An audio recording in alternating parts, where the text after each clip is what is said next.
και συμπληρώνω τις ευγνώμονες δίνοντας αυτές στους εκπροσώπους του λαού μας στο Κοινοβούλιο.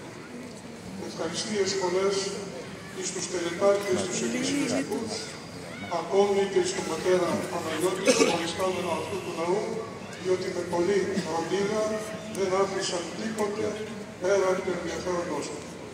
Όλοι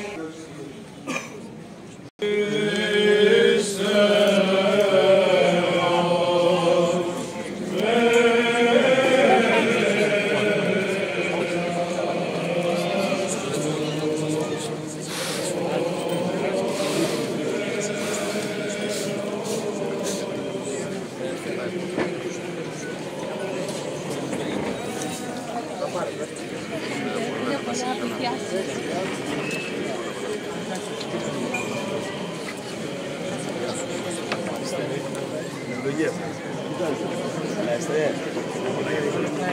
Ya está,